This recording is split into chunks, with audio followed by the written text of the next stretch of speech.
Atualidades Pampa. Oferecimento Sicredi. Um mundo melhor a gente faz junto. Vem fazer com a gente. Olá, muito boa noite. Está entrando no ar para todo o estado do Rio Grande do Sul, Atualidades Pampa. O embate entre os ministros do STF com relação à lei da ficha limpa. Por aqui, um menor de idade, sempre um adolescente apreendido, um adolescente de 17 anos, como suspeito de matar o porteiro José Luiz Godinho Sacramento. O juiz Sérgio Moro adia por mais uma semana o retorno de José Carlos Bunglai à prisão. E hoje, ali no centro da cidade, especificamente no mercado público, foi instalado um sonegômetro. Isso é muito importante, ou seja, quantos milhões estão sendo sonegados neste estado. Como sempre, são algumas das notícias que marcaram este dia de hoje, que dão muito o que falar, com muitas interpretações, geram muitas opiniões, e tudo isso vai passar pela bancada do Atualidades Pampa. Claro que sempre com muita descontração, um pouco até de bom humor. Você está convidado a permanecer conosco, porque sempre você sabe, né? Você não vai se arrepender. Até porque é o encontro que você espera durante todo o dia. E ele chegou. Está na hora de começar o nosso Atualidades Pampa. Fique conosco.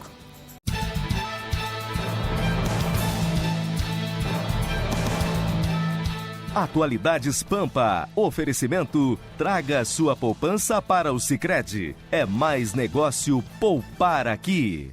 Pois sabe que eu falei agora há pouco no sonegômetro, instalado no centro da cidade. Ontem até eu deveria ter até comentado com vocês isso, porque ontem nós falamos aqui, eu acho que eu falei sobre a palestra do secretário Giovanni Feltz, sobre a situação do Estado, enfim, e até a palestra dele partia de uma pergunta, né? O que está faltando para nós conseguirmos chegar, fazer uma conta de chegar com o que devemos, com o que precisamos pagar e com o que temos em caixa. E essa conta não vai fechar, parece, tão cedo. Aliás, hoje ele e mais alguns deputados, né, Burdi, entre eles Sim. O deputado Gabriel Souza, né, estão em Brasília tentando mais uma vez pegar, como ele diz, a Olimpíada deles lá em Brasília, né? E ontem os auditores e os representantes dos auditores, enfim, do nosso estado, saíram muito chateados, muito aborrecidos desse encontro e comentaram, até mandaram o convite de que hoje lançariam esse sonegômetro, até para que nós tivéssemos uma ideia do quanto em impostos é sonegado neste estado e não é cobrado. Enquanto não houver a aplicação de uma verdadeira reforma tributária, que começa pela simplificação de uma legislação que é muito complicada aqui no estado, e mais ainda no país, nós teremos vazamento, nós teremos o sonegômetro funcionando cada vez mais. Precisa simplificar a sonegação e precisa utilizar um sistema que é muito comum nos Estados Unidos. Aqui é um sistema declaratório. Imposto de renda, ICMS, IPI, vende ou trabalha, recebe, depois vai dizer quanto recebeu, quanto... Esse sistema está completamente ultrapassado. Eu me lembro que no início da década de 90, um grupo de técnicos altamente especializados, funcionários concursados da Secretaria Estadual da Fazenda, percorreram vários países, os países mais adiantados do mundo, retornaram, fizeram relatórios, apresentaram os relatórios, sugestões no sentido de simplificar, aplicar a verdadeira reforma tributária e impedir a sonegação e a inadimplência também, que é um outro problema. A sonegação é um lado, e a inadimplência é outro. Sonegação é quando burla, inadimplência é quando faz um acordo e não paga. E isso aí vai ganhando volumes astronômicos. Pois eles se esforçaram, apresentaram, e os relatórios foram para uma gaveta. Um pouco de desinteresse de alguns, interesse de outros não fazer avançar. desconhecimento de políticos sobre o que deva ser a reforma e, infelizmente, essa questão aqui se avoluma. Aliás, essa diferença que tu fizeste, essa explicação entre sonegar e inadimplência e sonegação era a dúvida de alguns telespectadores que mandaram um e-mail ontem e a gente acabou não falando, eu deixei para falar hoje, mas já fica explicada essa diferença entre uma coisa e outra. E aí, até a propósito disso, né, aqui está, ó, desde que o ano começou foram sonegados 4,5 bilhões de reais em ICMS, que é o Imposto sobre Circulação de Mercadorias e Serviços. Já o Brasil deixou de recolher, tá aí, ó, quem paga o pato, ó. Eles fazem a festa e você paga a conta. E essas são algumas das imagens que foram, tá aí o sonegômetro, ó, que está lá no mercado público, no Largo Glênio Pérez, entre o mercado público e a prefeitura. Já o Brasil deixou de recolher 339 bilhões de reais desde o início do ano de 2016. O painel é uma iniciativa do Sindicato dos Técnicos Tributários do Rio Grande do Sul e do Sindicato Nacional dos Procuradores da Fazenda Nacional. Para mim já começa perdendo por aí. Essa gente, para mim, não tem a cabeça erguida e a legitimidade para criar um negócio desse. Por quê? Porque são exatamente eles que deveriam cobrar o imposto. E segundo, sindicato, vamos criar também o imposto, vamos criar também o parasitômetro, que é o que o sindicato tira do bolso do trabalhador, com o imposto sindical, que é constitucional, e mais a contribuição assistencial, que virou motivo de polêmica nacional. Vamos criar também o parasitômetro, que é o pessoal que vive do dinheiro do trabalhador. E esse não tem como sonegar, porque é descontado dele no contra-cheque. É muito fácil criminalizar o empresariado. Eu sou um que reclamo aqui, sempre. Eu acho que a sonegação deve ser combatida, mas ela deve ser combatida exatamente por quem de direito, que são essas pessoas que criaram o sonegômetro. Por que eles não cobram? Aonde que está o buraco negro dessa discussão? Por que não cobram, por exemplo, do parlamento? Por que não cobram do executivo uma legislação impossível de ser cumprida? Porque hoje a carga tributária é desumana. Quanto mais você aumenta a carga tributária, maior é a sonegação. E agora, de forma ideológica, estão tentando desviar o assunto. Será que maior não seria a inadimplência? Não. Não, que sonegação e inadimplência são coisas diferentes. Sim, eu sei, o Butch explicou agora, mas é uma discussão que tem um caráter, para mim, meramente semântico. Quanto mais você aumenta o imposto, maior é a inadimplência ou a sonegação ou a falta de pagamento. Porque as empresas não conseguem. Chegam no final do mês, elas têm que decidir ou paga salário ou paga imposto. Não, nós temos problemas de grandes empresas que até ouvimos aqui e sabemos, né, é público, enfim, que algumas ali não é inadimplência, né? Foi sonegação e outras cositas mais graves, porque não é por falta de dinheiro. Mas é que temos uma legislação, Magda, que é absolutamente brutal. Aonde que já se viu, em pleno século XXI, você ter multas de 100% sobre o imposto devido? Aonde já se viu ter índices de reajustes absolutamente desencontrados com a realidade da inflação brasileira? Índices de reajustes voltados exclusivamente a inchar o débito. Então não dá. Aí você tem um fiscal lá que acorda mal-humorado, chega lá, essa empresa, falta a vírgula do não sei o quê, que não está casando com o coeficiente. Para com isso.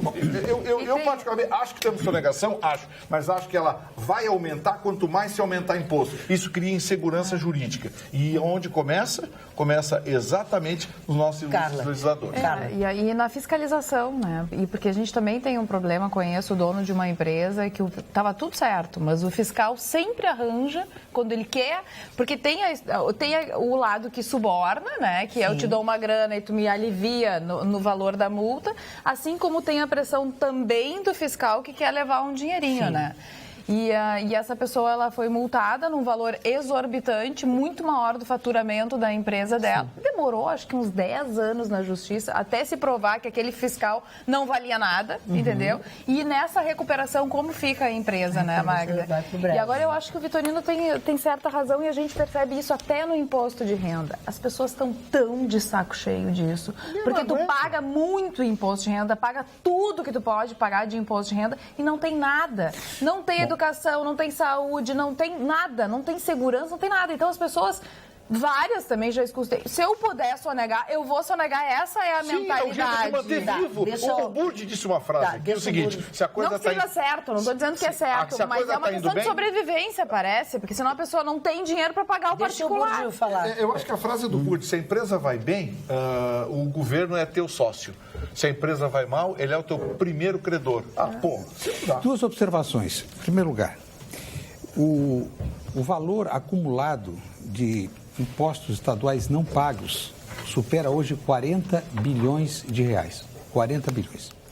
Quem vai ao Foro Central vai localizar a vara de execução, a vara da Fazenda Pública, um salão imenso, apinhado de processos já empoeirados.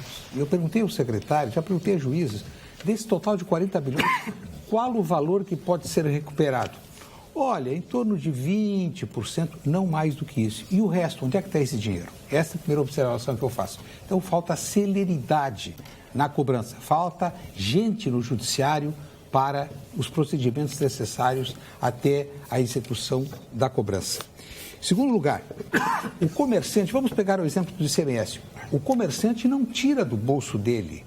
Ele, quando estabelece o preço desse celular que ele vai vender e sobre o qual vai recair o ICMS, ele adiciona o percentual. O problema do aperto a que se referiu o Gustavo é que chega no final do mês, tem que pagar o funcionário, tem que pagar os encargos sociais, tem que pagar o aluguel, tem que pagar a área... E mais... Então, como o ICMS ele vai declarar, ou ele não declara, deixa correr atrás, deixa eles correrem depois. Via de regra, o empresário apertado utiliza esse mecanismo. E por isso é que eu volto ao ponto inicial. A reforma tributária tem que mudar nesse sentido, de não ser um sistema meramente declaratório e posterior à venda. Examine o que acontece nos Estados Unidos para ver se lá existe sonegação e o que acontece com o sonegador. Vamos para São Paulo. São Paulo com a nota fiscal eletrônica, o município de São Paulo com a nota fiscal eletrônica, reduziu mais de 80% a sonegação. Porque o que acontece? Quando você compra, entra, já cai direto no sistema. Claro. A conta vinculada, cai direto, ou seja, o imposto já cai na hora. Claro que a tecnologia ajuda muito. Exemplo, Secretaria Municipal da Fazenda de Porto Alegre, que acho que há uns 6 meses, implantou a nota eletrônica. A nota eletrônica não é mais a nota à mão, é a nota eletrônica para o recolhimento ISSQN. Claro que vai cair a sonegação e a inadimplência, porque é cobrança direta na hora da emissão da nota. Não é no final do mês, leva para o contador. Não, é o computador de quem está executando o serviço, seja qual for o profissional, e sobre quem recai o imposto sobre o ISS, imposto sobre serviço de qualquer natureza. Então, esta é uma vantagem. Por quê? E para finalizar, a sonegação e a inadimplência do ISSQN em Porto Alegre já passou de R$1 bilhão, considerando que a nossa arrecadação anual é de 6 bilhões, 1 bilhão em dívida do ISSQN, foi um pouco de desleixo, um pouco de descaso e um pouco de malandragem de que deixou de arrecadar e não foi cobrado depois. Ou foi cobrado e o processo está lá pendente na justiça. Aqui no WhatsApp, tu queres concluir? Só porque eu queria só concluir o assunto dizendo o seguinte, o que eu me recuso é iniciar um processo de criminalização da opinião pública dos empresários. Isso eu acho um absurdo, porque empresário é quem investe, é quem quebra, é quem perde dinheiro. Ganha dinheiro? Sim, ganha dinheiro, tem que ganhar dinheiro. É assim que se faz uma economia, com lucro.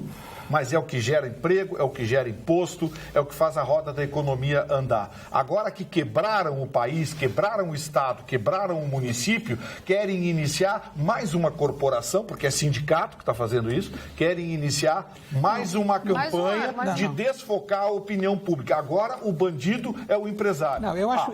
só uma coisa, estou historiando um pouquinho, porque eu acompanho isso já há bastante tempo. A iniciativa do sonegômetro não foi os corporativistas entraram na carona. Foi uma instituição chamada Instituto Nacional de Planejamento Tributário, que é um órgão da sociedade civil. Os funcionários públicos entraram na carona. Por quê? O que eles querem dizer? Estão atrasando o nosso salário, é porque está havendo sonegação. No fundo, estão dando um tiro no próprio pé. Por quê? Porque estão acusando os funcionários das Secretaria da Fazenda de não executarem. Exatamente. O Gustavo tem razão. Se eles estão reclamando que existe sonegação, qual a tarefa desses funcionários, que cá para nós até são os melhor remunerados no Estado? Verdade. Aqui tem um assunto bem interessante, falando sobre os nadadores americanos que tiveram seu passaporte retido depois que comunicaram o crime que não existiu. E a opinião é do Ricardo de Santa Maria. Ele diz o seguinte: gostaria que o doutor Gustavo Vitorino e a bancada comentasse a palhaçada que a mídia do centro do país está fazendo com a questão dos nadadores americanos. É errado mentir, inventar, mas nós, advogados, sabemos que a falsa comunicação de crime dá ajuizado especial criminal e se resolve com o pagamento de cesta básica. Fazer todo esse carnaval com a retação de passaportes, retirada dos atletas de dentro do avião é excessivo, segundo ele. Querem mostrar para o mundo uma rigidez com estrangeiros que não existe entre nós. Repito, Ricardo de Santa Maria. Ricardo, eu concordo, Ricardo, que é advogado, então, como colega, você descreveu bem, é um juizado especial, falsa comunicação de crime. O problema todo é que se todos eles saíssem do país, não tinha de quem cobrar, entendeu? Tinha que pegar alguém para cobrar. E esses dois que ficaram aqui, vão responder por falsa comunicação de crime. Render meia dúzia de cesta básica. O delegado já disse que é para liberar os passaportes, que agora está com a justiça, mas que ele acha que eles não têm que ficar com o passaporte retido. Mas eu acho o seguinte, eu acho que é preciso, nesse momento, agilidade do juizado especial lá do Rio de Janeiro, para que imediatamente chame eles, o juiz devolve, vou devolver o passaporte. Vocês vão pagar o dano que vocês provocaram, quebrando o banheiro. Porque eles tomaram um porrão, quebraram, não sei o quê, então eles vão ter que pagar o dano provocado e vão ter que, certamente, pagar 4, 5, 6, não sei o juiz que vai determinar, cestas básicas uma instituição de caridade. Eu acho que deveria ter retratação da parte mas eles já admitiram, né? Já admitiram que foi uma mentira. E o que eu acho que o que mais pegou nisso é que eles não estão querendo, o Brasil não está querendo que eles passem a ideia de que falhou a segurança aos atletas que vieram participar dos Jogos Olímpicos. É isso aí. Eles estão dando um troco, porque tem uma porção de gente. Mas também tem palhaçada desses caras. Não, mas também só foi demais, para dizer que o Brasil aqui pode tudo. Exatamente. Eu acho que fizeram, me desculpe o advogado que não concorda e tal, acho que fizeram muito bem. Se nos Estados Unidos acontecesse nos Estados Unidos, a gente estava preso.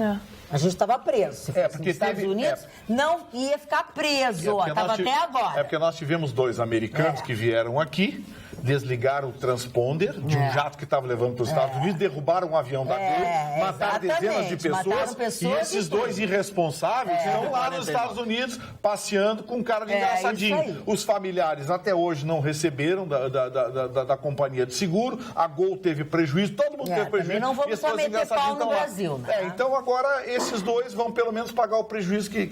Agora também tem o seguinte, Mari, aproveitar e passo para você já. O sujeito entrar numa delegacia, fazer um registro de roubo com o celular no bolso, com o relógio no pulso... No Brasil, ele não foi assaltado, é óbvio. Né? Por isso que a gente não conhece como é que se assalta no Brasil. Assalto é a nossa especialidade. Eu quero externar o meu repúdio a esses 2 jovens. Bêbados, irresponsáveis, acabaram com a porta, acabaram com a loja de conveniência, com o posto, foram fazer essa comunicação porque eles são casados. Eles são casados, eles estavam lá na farra, aquela coisa toda, eles que tomaram caipirinhas e caipirinhas, não sabiam exatamente o que estavam fazendo. Sabiam sim, porque eles passaram pelos postos ali, pelas máquinas ali que veem se as pessoas estão armadas ou não estão armadas. E o pior de tudo foi a repercussão internacional, lá nos Estados Unidos, lá nos grandes jornais americanos, assaltados, nadadores, etc, etc, etc, etc, etc e tal. Então, esse susto que eles tomaram aí agora, vão ser liberados, a gente sabe disso, vão ser liberados, mas foi justo para mostrar que nós temos aqui pelo menos um pouco de respeito, que não podem solapar a imagem do Rio de Janeiro como tentaram fazer e se deram absolutamente mal. Meu repúdio a esses dois cidadãos. E eram mais, né? Esses dois foram, já tinha ido. Foram os que pagaram o pato. É verdade, outros foram embora. Bentz e Conger foram vaiados ao deixar a Delegacia Especial de Atendimento ao Turista no Leblon. Só porque é americano, a presença dos americanos atraiu muitos curiosos à sede da delegacia. E um dos atletas chegou a ter a orelha puxada quando se dirigia ao carro para deixar o local, enquanto outros vaiavam e gritavam para que os atletas pedissem desculpas por terem mentido. Palavras como mentirosos e vergonha foram gritadas. Estou lendo parte da notícia que está no osul.com.br, que é o nosso portal, onde você tem essas e todas as notícias e muitas outras notícias que nós costumamos debater e comentar aqui. E você tem a hora que quiser, 24 horas por dia, não tem custo algum, basta você baixar na plataforma que você usa, pode ser 1, 2 ou 3, enfim, e de acordo com o seu aplicativo. O New York Times não sossega, né? No site dele já levantaram suspeitas sobre a veracidade e a edição do vídeo do posto onde eles destruíram. O New York Times não larga o pé São mais do que perfeitos os americanos. Os americanos invadem o mundo, fazem o que querem, eles dizem, eles fazem absolutamente. Aí vem os americanos, da Libon, no Rio de Janeiro, aquela coisa toda. Não se fala do Michael Phelps e outro. Tem que fazer isso aí, um puxão de orelhas que eles falam. O brasileiro gosta de piada, né? Magda, ouvi um boato que as esquerdas do país vão propor a cassação da medalha de ouro da judoca com o argumento que não foi legal a conquista, pois foi através de um golpe. Luiz Lopes. Obrigada pelo momento de humor. O problema dos americanos e de resto dos europeus, quando vem ao Brasil, mano, e você morou na Europa, sabe como é? Eles acham que a caipirinha tem o caráter digestivo de um chopp. Então você toma um chopp, você toma uma caipirinha. Não, calma aí. Não é essa proporcionalidade, cara pálida. Tenta convencer isso. E o Steinhegger junto. Sim, você toma 2, 3 chopps, eles tomam 2, 3 caipirinhas. Mudando de assunto, mas continuando nas coisas do Brasil, o ministro Luiz Roberto Barbosa com Barroso ficou Barboso, do Supremo Tribunal Federal afirmou nesta quinta-feira considerar sóbria a lei da ficha limpa, ao ser questionado por jornalistas sobre a declaração do seu colega Gilmar Mendes, o polêmico Gilmar Mendes, que também presidente do Tribunal Superior Eleitoral, disse que a lei da ficha limpa parece ter sido feita por bêbados. Pergunta que não quer calar aos caros colegas. Afinal, a lei da ficha limpa é sóbria ou foi feita por bêbados? Acho que a lei da ficha limpa era um anseio popular, né? Era um anseio da população. As pessoas que querem votar em pessoas que tenham o nome limpo.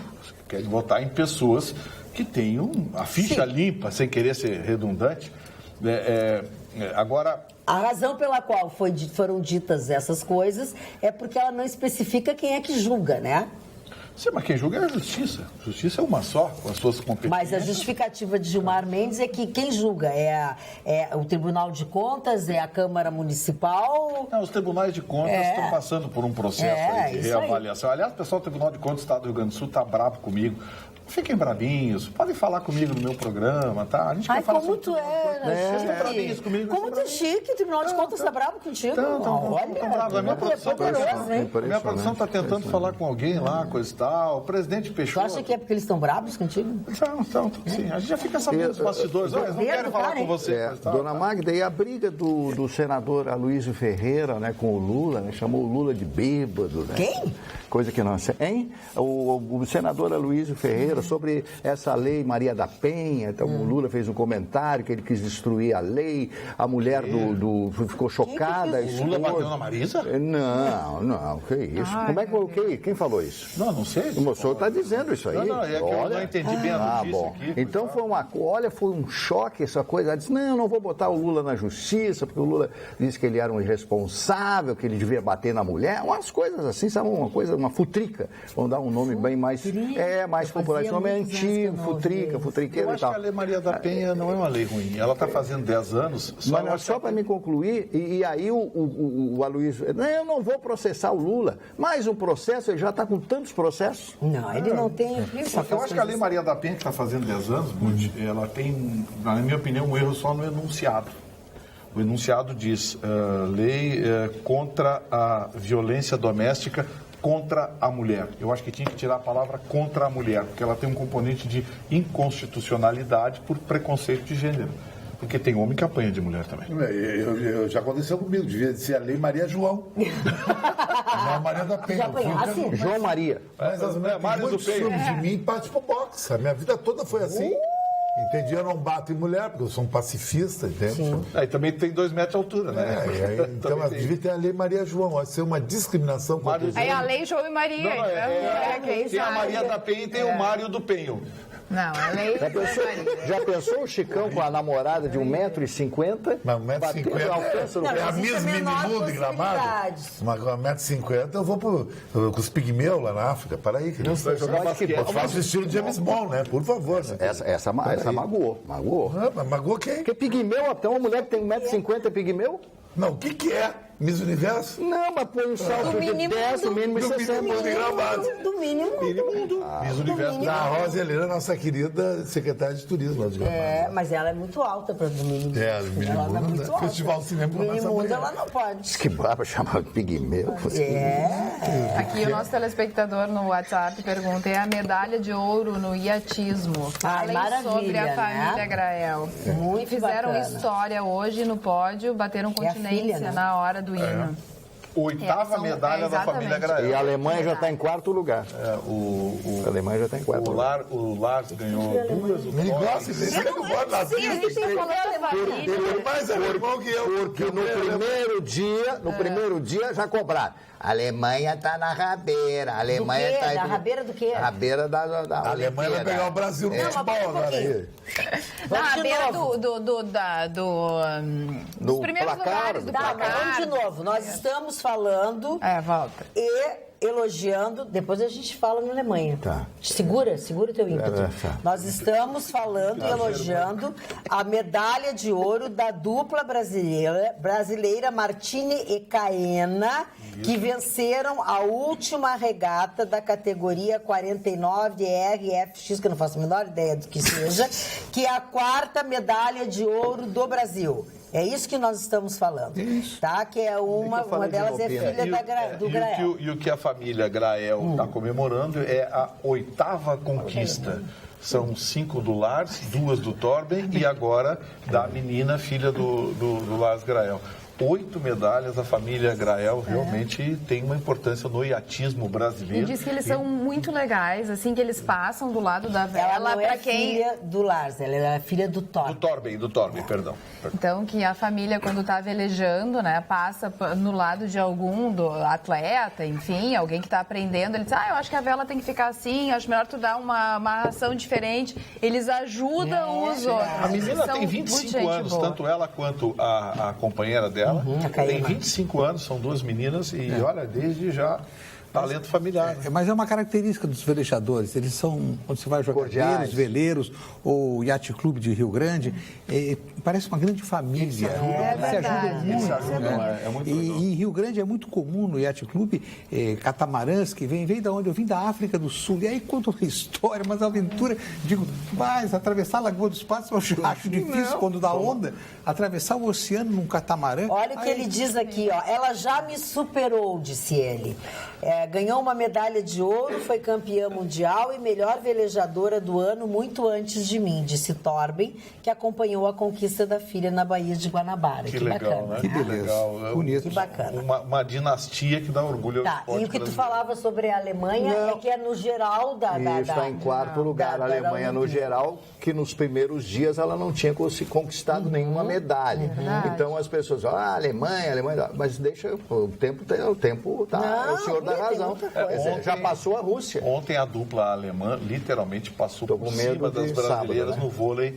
no vôlei de praia. Mas foi bonito, né? A medalha das brasileiras também. Eu acho que a medalha de ouro do nosso futebol vai acontecer dessa vez. Não teve reação. Não teve. As alemãs passaram por cima. Elas jogaram muito bem, não teve nenhuma condição. Agora o Mário está com medo. Agora o vôlei foi bom, né? Eu também. Foi.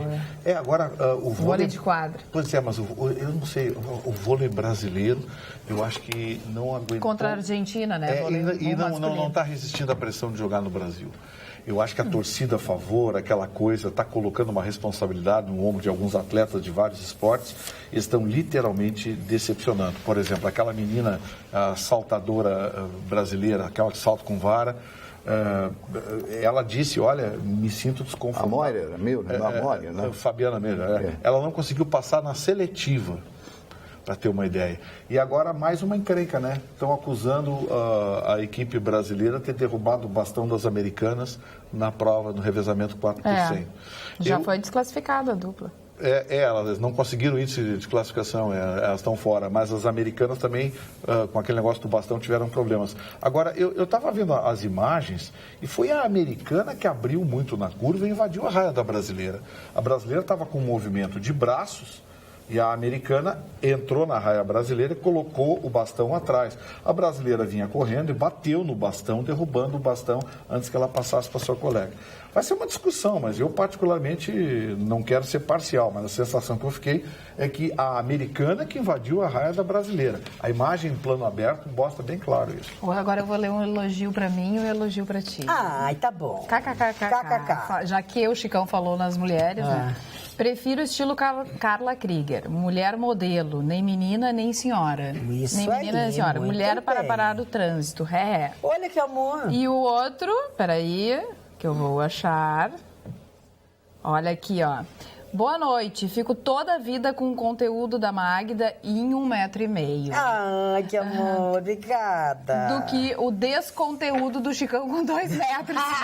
Eu prefiro o brincadeira. É um homem que falou, mas eu prefiro óbvio. O desconteúdo de Marcelo. sou um hedonista. Eu prefiro o desconteúdo, um cara de 1,91 m, que nem eu, de olhos verdes, com a cara do ator americano. Para quem não sabe mulher, o que é hedonista, agora, o homem não vai o hedonista é o hedonismo, a prática do prazer imediato. Mas é isso aí, a vida. Ele é o autêntico hedonista. Mas claro. A brasileira pisou na linha, Vitorino, segundo a Hamilton.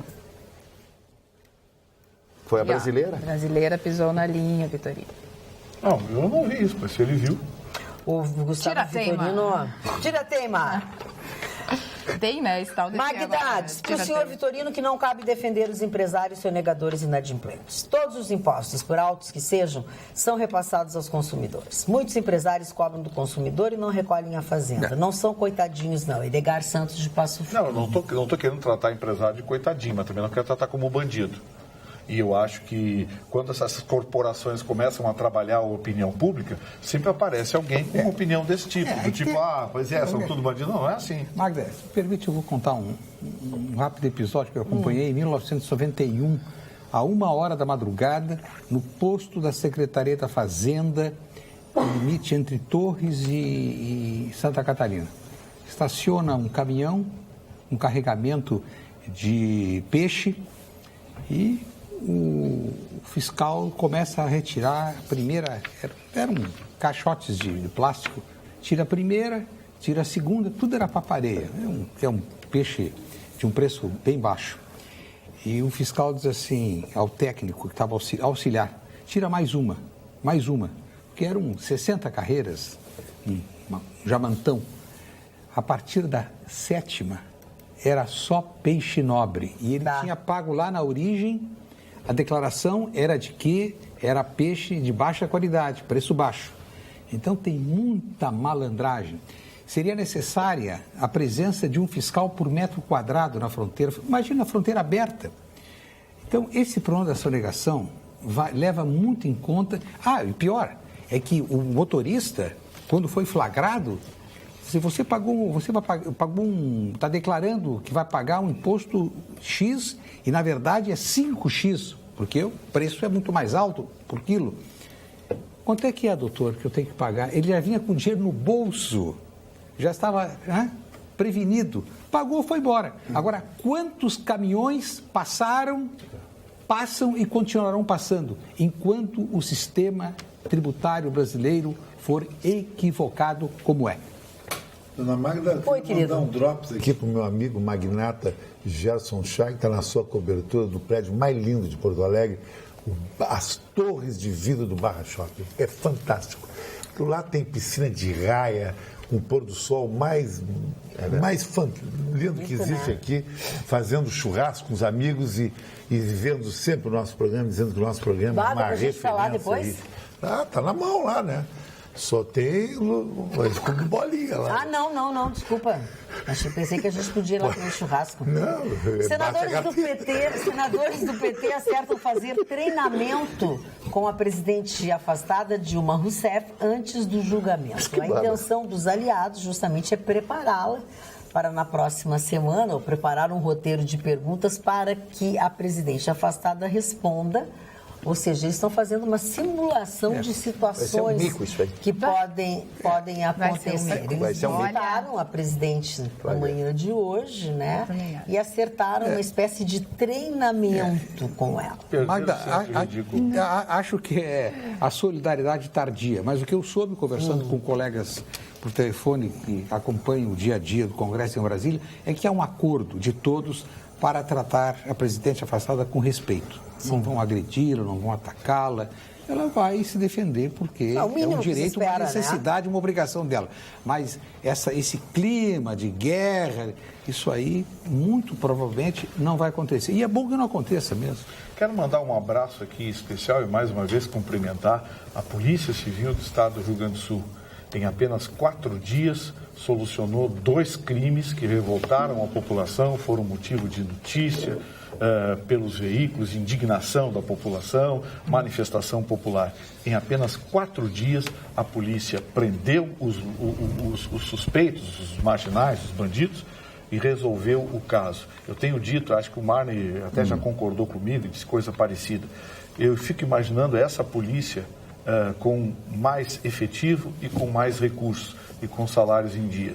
Nós teríamos certamente uma polícia científica de primeira qualidade. Ainda melhor. Eu diria que nós temos uma polícia investigativa, se não a melhor, uma das melhores do Brasil. Sim, senhor. Eu só gostaria de falar a respeito da senhora Dilma, da presidente afastada Dilma. Eu, se fosse conselheiro da senhora, eu diria a ela, senhora, por gentileza, a senhora diga tudo que a senhora quiser e no final apresente a sua carta de demissão. Mas ela não vai fazer isso. Sim, mas ela sairia por cima. Ela daria um tapa de luva. Vocês querem isso? Então tá aqui a minha carta, eu já sei o que vai acontecer, já está tudo ensaiado, está tudo combinado, é jogo jogado. Eu, na minha opinião, se fosse assessor dela, diria isso. Mas sabe o que é? Eu entendo que não existe essa possibilidade, não por apego a isso, aquilo, a cargo, por teimosia, não é da natureza dela entregar-se. Desde os tempos idos, quando lutou, quando guerreou, é coisa de, sabe? É de não se entregar. E tem um adicional, a renúncia representaria a capitulação de tudo quanto o PT, desde a sua fundação lá, no final da década de 70, preconizou. Entregamos os pontos. Entregou os pontos e sai do jogo. Não, pelo contrário.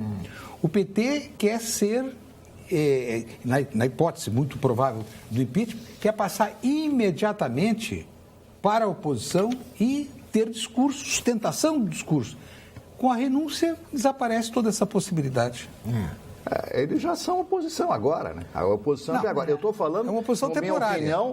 Na minha opinião, seria uma forma muito inteligente dela sair. É a minha opinião. Nem por ela, nem pelo partido. Mas aí o partido também, ela já disse que o partido é que sabe das contas, né? Ela já se desentendeu com o partido. Fala, querido. Eu gostaria de falar o que o povo pensa. Essa senhora que nós estamos falando aqui, ela não merece o mínimo respeito. Porque ela levou o país na maior fossa econômica. Tem 11 milhões de pessoas que não têm dignidade agora, que não têm respeito com as suas contas, caem na marginalidade, estão roubando os outros na rua, não porque querem assaltar, porque não tem mais dinheiro. Foi essa Dilma Rousseff e essa gangue, essa facção que levou esse país a isso. Esse país também tem que ter moral na opinião. Atitude é não dar respeito para corrupto. E ela é uma corrupta. Isso é verdade. Querem, como disse o Budi, querem ir para a oposição para queimar o Temer amanhã de novo. Queimando o Temer, queima o país. É isso aí. Mas Você dá uma raiva dessa mulher aí? O jogo político é esse. Não, ninguém jamais negou que ela se equivocou completamente. Eu vou aqui repetir o que disse a semana passada no programa do Gustavo. Lula não entendia de economia e admitia que não entendia de economia e repassou para outros conduzirem, até porque ele vinha de um período de êxito do Plano Real. A presidente Dilma, que é economista, achava que conhecia a economia e que poderia conduzir por si só. E botou no Ministério da Fazenda, Guido Mantega, que nós sabemos não conhece nada de economia. E aí começou a afundar o barco. Aí está o problema. Ela não estou isentando absolutamente nada. Ela realmente se tornou responsável e quando tentou trazer o barco novamente à tona com Joaquim Levy, foi boicotada pelo PT. Ponto final. Agora, eu acho que vai ser um tiro no pé, eu concordo com o Marne. Acho que ela não tem possibilidade. Durante todo esse tempo, a gente assistiu o discurso dela. Quando Ninguém ela teve que responder alguma coisa, foi um desastre. Por isso que eu disse. Ela não consegue conectar ou ela não consegue se comunicar. Então, quer dizer, assim, essa tentativa de repente, ela estar lá naquele momento e comover alguns não vai comover ninguém. Já passou essa hora. Já passou essa hora. Mas... Achou que o povo ia para a rua? Ela achou? Exatamente. Jânio Quadros. Mas daí eu lembrei de um outro fato, a gente comentou ontem sobre as vaias, né, do público, né, em alguns jogos não, algumas apresentações individuais, e eu li um texto super interessante, Marne, falando exatamente sobre isso, né, e eu comecei a me interessar muito, achei que a pessoa tinha uma linha de raciocínio, assim, que eu concordava bastante. E aí... Fui indo, daí também essa violência que assola o nosso país. Aí começou, é culpa da mídia golpista. Eu falei, não é possível que eu tô chegando nessa conclusão. Quer dizer assim, passaram quanto tempo no poder? É culpa da mídia golpista e desse governo golpista que tá aí há 4 meses. Gente, pelo amor de Deus. Vira o disco. Agora, o Chicão Tofani foi muito feliz, agressivo, como sempre. O Chicão é agressivo, é o temperamento dele. Tudo bem, é o jeito dele, eu respeito. Agora, ele foi muito feliz no que ele comentou, foi muito feliz, porque é exatamente isso que as pessoas me falam na rua. O dia inteiro, toda vez eles falam exatamente a mesma coisa. Outra coisa, Maria, não vou deixar o pessoal do Rio Grande do Sul, enquanto eu estiver nessa bancada aqui, esquecer de Afonso Mota, Pompeu de Matos, falsos gaúchos, esses mandrake que votaram contra o impeachment. Não vou esquecer disso aí. Não vem que dizer que o partido mandou, não tem dignidade para ser homens que representam nós em Brasília. Aqui tá roubando, né? Chicão tá certo, essa Dilma não vale nada. Sem esquecer, aqui, deixa eu abrir, ó. Sem esquecer que ela... Abri errado, ora, bolas. Sem esquecer que ela era presidente do conselho da Petrobras quando compraram a usina enferrujada. Aquela foi para matar. Isso é difícil. Aí, um amigo, o Juan Pablo, teve lá e fotografou e me mandou. Indefensável. Indefensável. Sou obrigado a me render às ideias de Chican Tofani. Ou exército na rua, ou grupo de extermínio para proteger gente de bem e salvar vidas, como a da médica e de tantas outras vidas que se perderam na mão dessa gente sem futuro. Uma verdadeira palhaçada a apresentação dos suspeitos da morte da médica. Não sei, essa é a opinião... uma outra discussão. Só um pouquinho, Gustavo. É a opinião do Carlos Eduardo da Silva Pinto. É uma discussão, mas... Peraí, eu não tenho palhaçada nenhuma. Do telespectador. A polícia esclareceu... O delegado deu entrevista, contou o que aconteceu, mostrou as imagens, as imagens mostram claramente o crime. É que a população ficou revoltada, Gustavo. Ficou revoltada. Que os caras estão debochando ainda como é que mataram a médica. Sim, o sujeito matou por crueldade. Crueldade. Atirou o cadáver na rua, que isso? Crueldade. E o assassinato daquele rapaz do porteiro também foi esclarecido. Agora, veja um jovem de 17 anos que já matou, foi pego em casa. Que já matou. Ele tem algum tráfico de drogas, homicídio. Ele é o 17 recuperado. Mas tem... Não, claro que não. Injeçãozinha atira no buraco. Por isso que eu sou adepto do modelo chinês.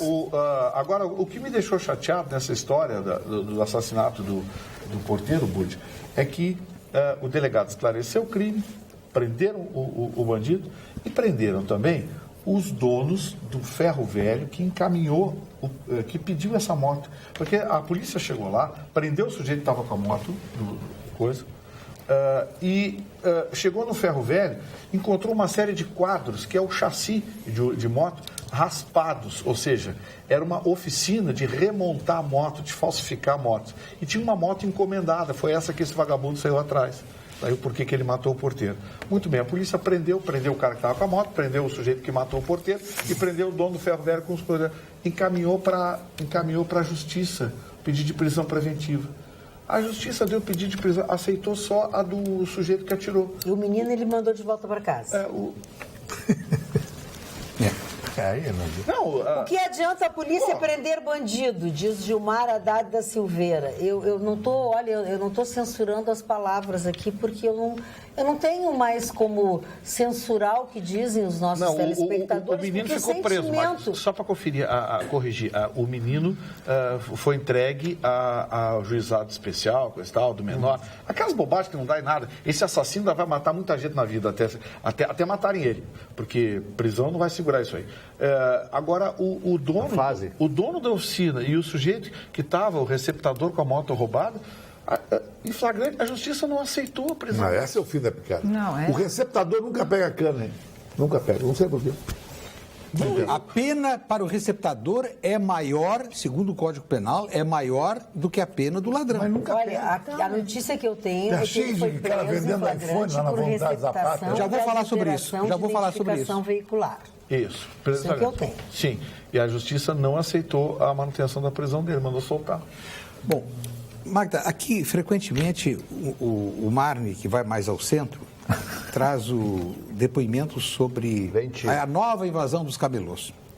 O bom desse programa é que nós enunciamos as questões, alguém pesquisa, alguém traz os dados, documentos, muito bem. Todos nós trazemos. E eu fui saber o que está acontecendo com essa nova invasão dos camelôs. E eu fui primeiro à memória. Há exatamente 60 anos, Porto Alegre tinha 2 camelôs. Isso é registro na prefeitura. Havia 2 camelôs localizados na Voluntários da Pátria. Um vendia bugiganga, outro vendia pano de prato, 2. E havia na prefeitura 8 fiscais. 8 fiscais. Claro que havia outras funções, fiscalização de obras, outras fiscalizações. Mas em relação aos camelôs, o problema não existia. 2 camelôs, 8 fiscais, não havia. Bom, em 2003, eram 98 fiscais no quadro da prefeitura. O que aconteceu de lá para cá? Muitos se aposentaram e com o surgimento do camelódromo e uma lei aprovada pela Câmara, extinguindo a possibilidade do funcionamento de camelôs, não há mais necessidade de fiscais, até porque durante anos nós não vimos mais camelôs no centro. Repentinamente, volta a onda dos camelôs. Hoje, eu disse que há 50 anos eram 2. Hoje são 2.000 camelôs em Porto Alegre. E dos 98 fiscais, há 28 trabalhando. Eles fazem só a fiscalização dos camelôs? Não. A fiscalização recebe denúncias do Fala Porto Alegre, do telefone 156. Eles fiscalizam menores do Cybercafé, que é uma lei do vereador Adelicel. Eles verificam, como verificaram em junho, porque eu estou com o último balanço, 18 fechamentos de postos, de locais de venda de GPL, de gás engarrafado, em locais que não pode vender, risco de incêndio. Operação de venda clandestina, isso faz os 28 fiscais também. 28 fechamentos de locais que vendem fogos de artifício. E por aí vai. Fumo zero, não pode fumar nos locais do comércio. 130 notificações. E estas são as atividades. Blitz da água mineral, 41 localizações de água suja, maltratada e tal, que vendem aqueles bojões. Então, estas são algumas das atividades que se acrescentam à atividade que é mais do que necessária porque o centro está tomado. A notícia boa, para encerrar, dentro de 2 semanas, alguns guardas municipais que cuidam de prédios, porque essa é a função básica da Guarda Municipal, eles serão deslocados para a Rua da Praia e vão acompanhar os fiscais. Não, o fiscal sozinho não resolve nada, porque ele autua, meia hora depois, o camelô volta para o lugar. Os caras voltam. E se não apanhar? E se não apanhar? Não apanhar, eles então, apanham. Se hoje abrir um concurso, olha, só quem tem força para poder enfrentar. Eles agridem, não são mais pobres coitadinhos, não. São pessoas... Então, esse é o retrato que eu quis trazer de uma situação que é uma situação de apreensão, porque o centro está tomado de camelôs e a prefeitura está com um quadro deficitário que precisa repor. Só repor não adianta nada. Pede o auxílio da Brigada Militar. A Brigada Militar também está sem contingente. Então, a saída será buscar o contingente da Guarda Municipal para ver se, pelo menos, alivia aquela situação tão difícil. E a venda de produtos contrabandeados como cigarro. Este é outro capítulo. A Borges de Medeiros, entre a Montauri. Rua dos Andradas e a José Montauri, é o paraíso de cigarros contrabandeados. Vou pedir mais 30 segundos, Magda, para tratar dessa questão que é tão crucial. Essas pessoas que estão vendendo, certamente estão desempregadas e tal. Agora, por que... E aí não é função da prefeitura, não. Aí não é função da prefeitura. Por que não prendem os donos dos depósitos? Porque eles sabem onde são os depósitos. Claro, de cigarro, de contra... são mercadorias roubadas que são compradas. Por que as pessoas compram? O preço é menor. Não quer saber se é roubado ou é roubado. Agora, a função do Estado é a função de fazer aplicar a lei. Então, no momento em que prenderem e condenarem 3 ou 4 desses fornecedores, que as pessoas sabem quem são, os responsáveis as autoridades sabem onde é que estão, quem são, eu acho que isso aí vai diminuir. Magda, que bom, né? A bancada encontrou uma culpada por todos os problemas do Brasil. Veja só, o poder dela e do seu partido. Que coisa impressionante. Ainda bem que antes da primavera seremos o país mais maravilhoso do mundo. Todos seremos milionários e poderemos comprar os relógios do Chicão. Viva o Brasil! Viva os jornalistas mais bem informados do mundo! Sérgio Severo. Seu Sérgio Severo, Deixa o seu Sérgio. Levou 13 anos para destruir isso. Eu acho que vai consertar em 1 ano ou 2. Além do mais, seu Sérgio, esse é um país presidencialista, em que o presidente tem a caneta e o poder na mão. O senhor já ouviu falar em culpa em elegendo? Culpa em vigilando? São figuras jurídicas que atribuem a quem escolhe a responsabilidade pelos destinos do poder concedido. Então, por favor, seja ideólogo, mas tenha um pouquinho de sensibilidade. Mas, Vitorino, se ele comprou o relógio da WZW, que não é caro, tem lá na De Precisão e é legal. Combina com ele, Mostra aí. Tá aqui, quer dizer, a mídia, os jornalistas são culpados de todos esses roubos que existem aí. Sim. De toda a corrupção que existe nesse país. Foi a gente que entrou na Petrobras. Olha com isso. Olha aqui, ó. Antólios. Sabe quem é que usa Antólios? Aquele bichinho que tem 4 patas. Antolhados. Alguém tem que ser responsável. No caso, o responsável ou a responsável é a presidente do Brasil, a presidente que está afastada, né? Numa empresa, não é o presidente da empresa que responde pela empresa se tem alguma falha, se tem algum furo, é o presidente da empresa que responde. Aqui é o presidente que também tem que responder. No caso, a presidente era ela. E lá nos áureos tempos do PT, quando eles diziam que se chegassem ao poder não teria mais corrupção no Brasil, que eles iam acabar com essa erva daninha, acabaram multiplicando, gente. A gente não está dizendo que é só o PT... E a mentira da eleição? Que é só o PT que tem culpa. É claro que tem 1000 e outros partidos culpados e que também 1000 e outros candidatos e políticos que também são. Mas, no caso, existia um representante que era presidente. Então, ela que deve ser afastada e não outro. Muito bem, Carla. Meu nome é Fábio, tenho 12 anos e quero dar parabéns ao Chicão Tofani por ter falado as verdades da Dilma. Muita gente por aí fica defendendo a Dilma para não ter problemas, mas não é bem assim, não. Temos que dizer a verdade para o país mudar e ser um país melhor. Minha opinião. Um abraço, Fábio. Tu viu o Fábio, que é um garotinho? A galera hoje, essa gurizada, ela tem um ódio desses políticos. Esses políticos chapa branca, nojenta, se vende todo. Vou te contar. Esses caras... Vou te contar, é bom. Eu vou dizer uma coisa, a revolução iraniana em cima deles seria, na minha opinião. Aí atolar pra cima desses caras aí. Barbaridade. Não, cara, eu não aguento essa história aí. Que nem o Lazer ficou 200 anos dizendo que era o Robin Hood aqui no Rio Grande do Sul, 140 pila para reformar um gabinete, mas não cara. Foi ele que pediu, mas não pediu, mas ele poderia mas dizer... pode abrir mão. Pode abrir mão. Pode abrir mão. Para aí. Pode abrir mão, sim. É o que a gente esperava. Para um pouquinho. Não foi ele. Quem foi que pediu? O antecessor, alguém do gabinete aí. Não mas não estou defendendo o Lazer. Mas pode abrir mão, gente. Assim como o Lazer pode abrir mão, assim como o Lazer pode abrir mão, entendeu? Eu acho que juízes que ganham auxílio moradia também deveriam abrir mão. Porque não precisam. Porque certeza. Já estão nas suas moradias. Aliás, houve uma decisão... Então, acho que tem muita gente que pode abrir mão nesse país, mas ninguém abre mão. Esse caso é um caso curioso. Só quer dar de mão. Ninguém só quer dar de mão. E esse caso é um caso curioso, porque esse auxílio foi concedido em sede de liminar pelo ministro Fux, que nunca levou o assunto para o plenário do STF. Ele, num canetaço, arrebentou o orçamento do judiciário, porque o próprio judiciário saiu prejudicado, sabia?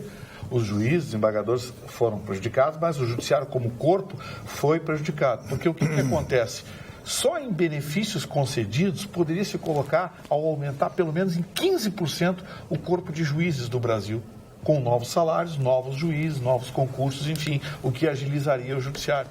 O seu Fux teve pedido de impeachment, porque um ministro do STF pode ser impeachado pelo Senado. Claro, entrou o pedido de impeachment do seu Fux no Senado, o seu Renan Calheiros nem sentou em cima, recusou de pronto. Por quê? Rabinho preso. Então é um jogo de interesses. O Brasil virou um jogo de negócios. Mas há muito isso. Se faz negócios. Li hoje pela manhã que impediram o pagamento de auxílio moradia o marido, o juiz e a esposa e a mulher juíza. Estavam os dois ganhando. Bom, aí o STF resolveu. Claro.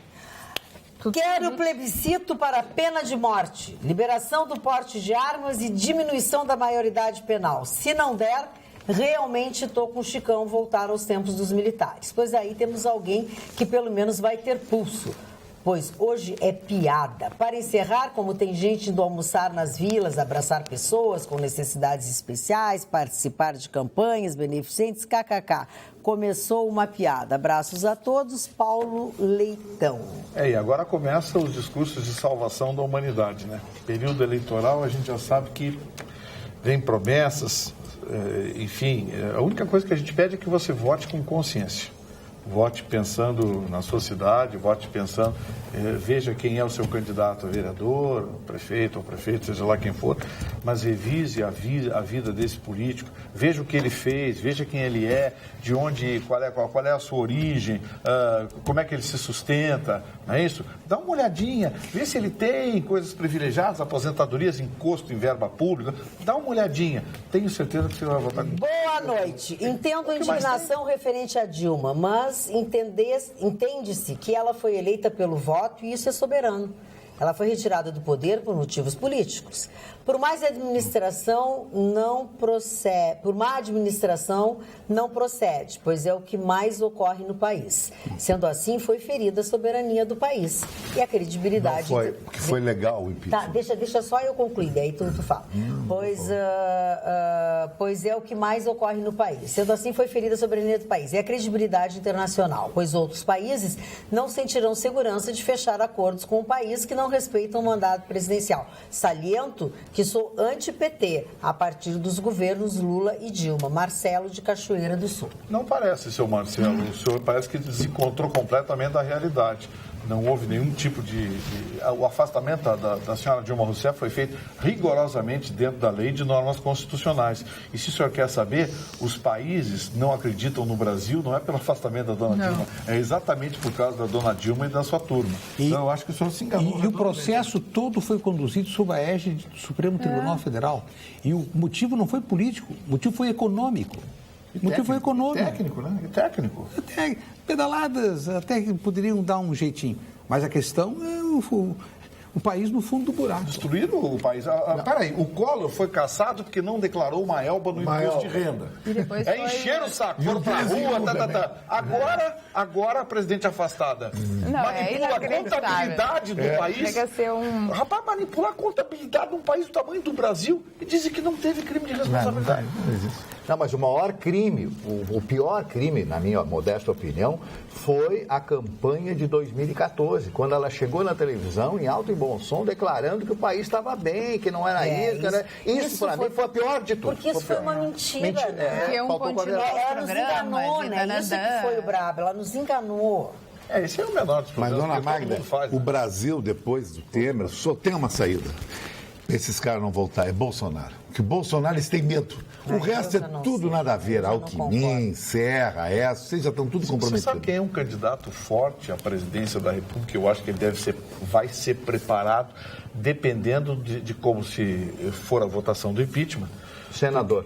Porque por ser um homem forte e que vai tentar tirar o Brasil do buraco, eu acho que o candidato mais forte para mim à eleição, à presidência da República, vai ser o Henrique Meirelles. Ele é técnico. Não, acho que não ganha voto. Ele é técnico no Brasil. Não, Chicão, olha bem. Ele é um cara técnico. Chicão, mas é que tá, Chicão. O Brasil está precisando de gestores técnicos. Chega de políticos, mas chega o de povo promessa, não vota em gestor, chega de mentira. Pois é, mas ou o povo aprende, ou então não reclama depois. Para mim, eu acho que é o Bolsonaro. A ideia do Gustavo está ligada à rapidez com que o plano real teve êxito, derrubando a inflação. Mas hoje o quadro é 1000 vezes pior do que o quadro de 93, 94. Muito, muito. Aquela é uma questão localizada da inflação. Agora tem um nível de desemprego brutal, a desindustrialização, o quadro é muito mais complexo e o Henrique Meirelles até 2018 não terá tempo suficiente, e todas as projeções mostram, não terá tempo suficiente para recuperar a economia do país. Seu Paulo Leitão mandou um outro e-mail. Bom, agora é minha vez. Grandes jornalistas, não se magoem com comentários ideológicos. São ideias fracas, como esta que levaram o Brasil nesta catástrofe. São pessoas como estas que culpam jornalistas, pois não tem mais a quem culpar, porque o partido em si já foi para o saco. Foram estes pensamentos que estragaram o Brasil. Aliás, olha, conheço o PT desde o nascedor. Eu lamento toda vez que uma liderança do PT vai falar sobre qualquer assunto e dá uma contrabandeada para acusar que é imprensa e tal. Talvez seja Recuerdos do Pravda, né? Recuerdos do Pravda, que era a opinião só do partido oficial. Pravda, em russo, significa verdade. A verdade deles. Boa noite, prezada Magda e bancada de ouro, em alusão às Olimpíadas. Se o eficiente Bessias tivesse que competir na prova do bastão, seria ouro na certa, pois era só enrolar um termo de posse em branco em forma de bastão e dizer que deveria ser entregue urgentemente a alguém que está com o pé dentro da cadeia. Sobre a Dilma, tem uma frase que circula nas redes sociais que resume muito bem o momento político. Abre aspas. Enquanto Dilma põe a nação em risco para salvar seu cargo, Sérgio Moro coloca seu cargo e a própria vida em risco para salvar a nação. Abraços a todos, Giovanni Prestes. Interessante essa Giovanni visão. Prestes sempre tem excelentes o Cunha, ontem você deu a informação aqui, o Cunha está tentando de todo jeito, mas ele não vai escapar. Cadê a mulher do Cunha, hein? Ele vai... Ele está em Miami agora. Se mandou, né? Deve estar frequentando um instituto, um salão de beleza em Brasília, que é muito frequentado e que é o top, que se chama Metamorfose. Que bom chegar do trabalho e encontrar vocês na minha casa. Adoro o programa e a bancada. As mulheres maravilhosas e os homens, um espetáculo. Adoro. Parabéns, Sandra Porto. Tudo bem, dona Sandra. Acho que ela gosta de você. Seja sempre bem-vindo, dona Sandra. Manda a cara da Sandra Porto pra gente dar uma conferida. O nível do elogio na escala Jurerê. Parou. Esse aí não tem jeito. Não tem.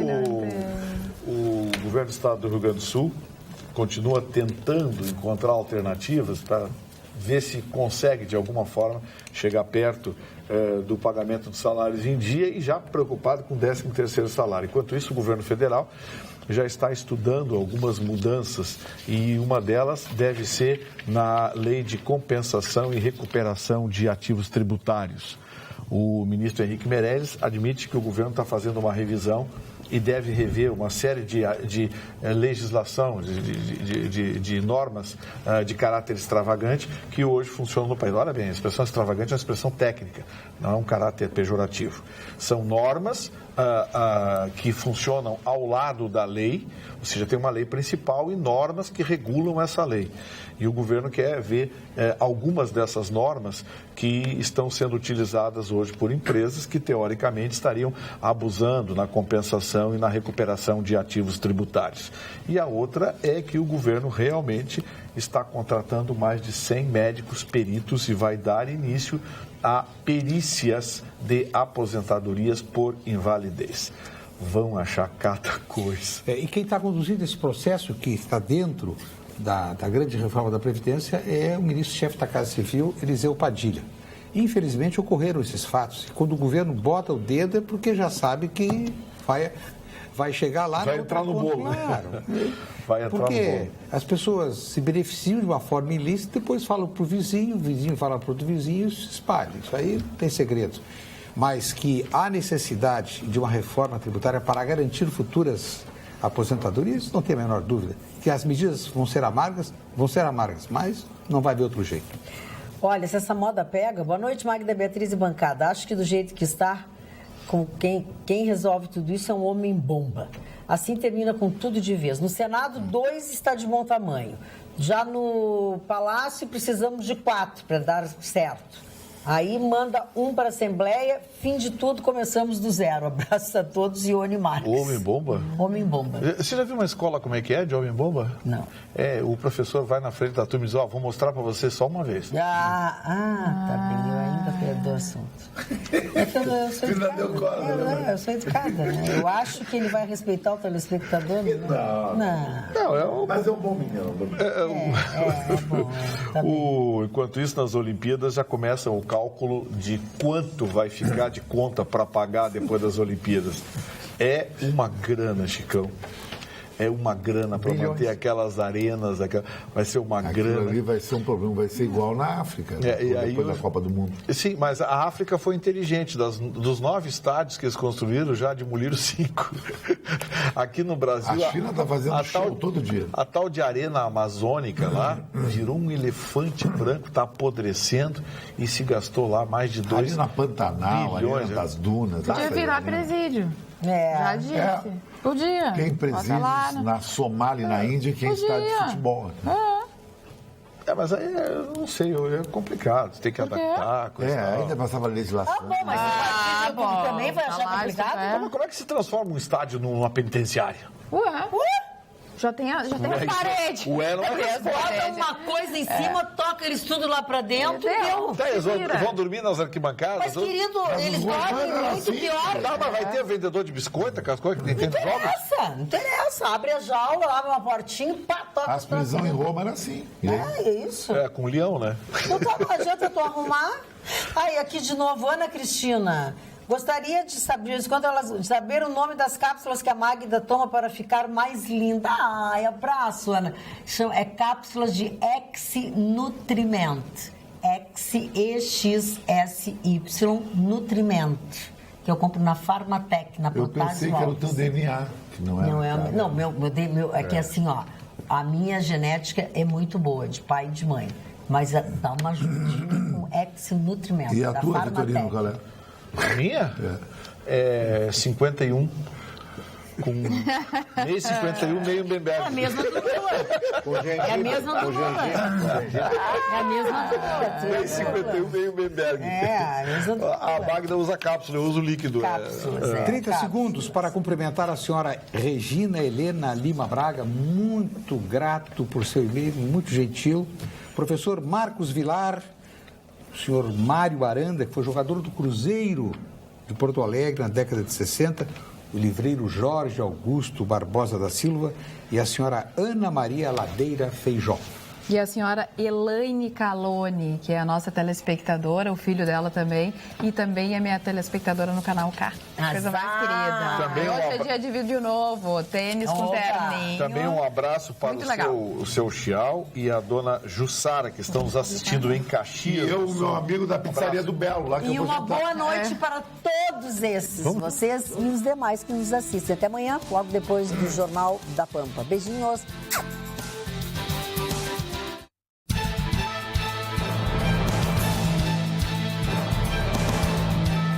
Atualidades Pampa. Oferecimento Sicredi. Um mundo melhor a gente faz junto. Vem fazer com a gente.